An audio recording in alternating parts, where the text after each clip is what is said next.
absolutely thrilled to be here with all of you. I'm so grateful to get the chance to share the exciting science of happiness and success. It's something that I truly love because I think that when we understand more about the research that's going on, some of the stuff from the last decade or so, we can see how we can use that in our lives on a regular basis to feel higher levels of energy, feel more success at work, feel deeper connections with the people we work with, and also our families and the people we're in relationships with. So I'm so excited to share all of this with you. I am a happiness researcher, but I didn't start out that way. I actually started out as a computer engineer, and I would write code at the .com that I worked for, dreaming about being on TV, truthfully.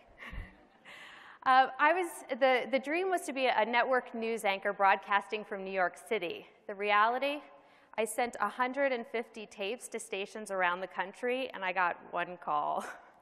Bienvenidos a El Paso, Texas.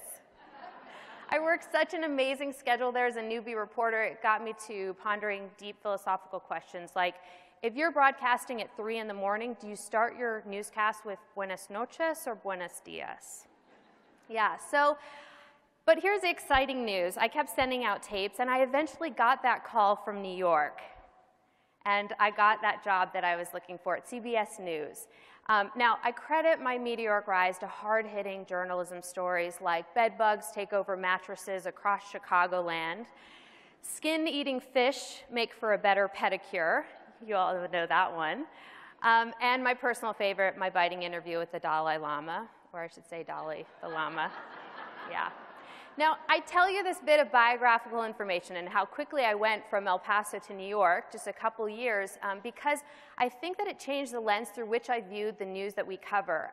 Call me fresh-faced and naive or whatever, but I thought that we were there to serve the public good as journalists, right?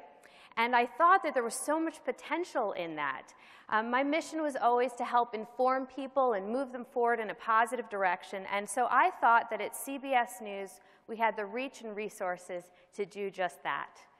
Caveat, I get there, and the newscasts that I was anchoring, they were filled with stories of murder, death, destruction, natural disasters, bank failures, and all the things that were witness to. And a couple of months after I arrived there, the recession hit.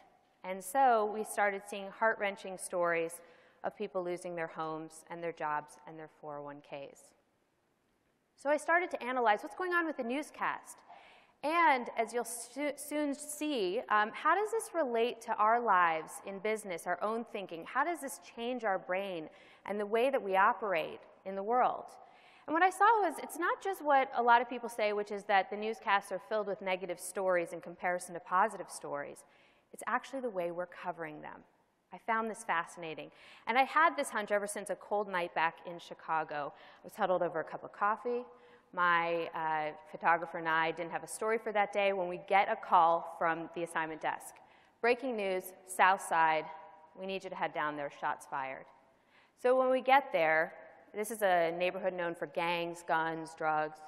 We see something that I hadn't seen in the hundreds of crime scenes I'd been to over the years. There were children around, and that's when I knew it wasn't going to be good at all. What had happened was a stray bullet from gang gunfire had blasted through the living room window, hitting that little girl in the head.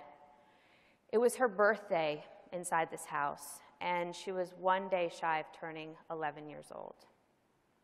So in that moment, I did what I thought I should do, which is grab the camera and the microphone, get a heart-wrenching interview with the mother, and also talk to these kids who just witnessed their friend die about how their lives will never be the same.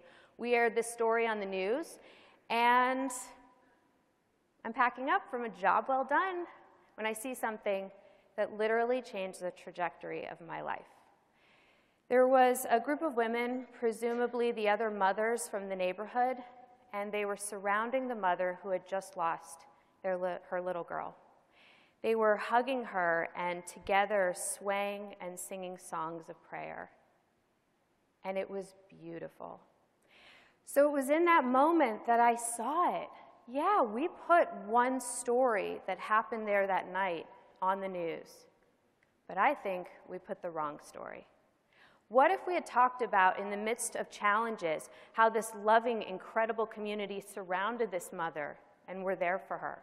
What if we talked about the fact that by the stats, Englewood is getting better every single day?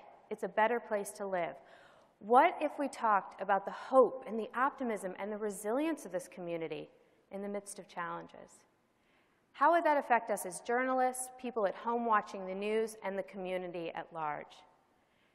And so back at CBS News, I thought, you know what, let's find out. Let's do an experiment. I'm a scientist. I love experiments. So we produced Happy Week, and this is why this gets so exciting. We focused the entire week on this research that I'm going to share with you today. And it was incredible. We got more emails from viewers as a result of that week of programming alone than we had from the entire 6 months prior combined. Tells me something so exciting about the audience, the viewership at home. And it was all about positive psychology. How in the midst of challenges do we change our mindset, inoculate our brain against stress and negativity? How do we connect more deeply with the people in our lives? And how do we become this beacon of positivity and inspiration for other people so that we can help change their lives as well?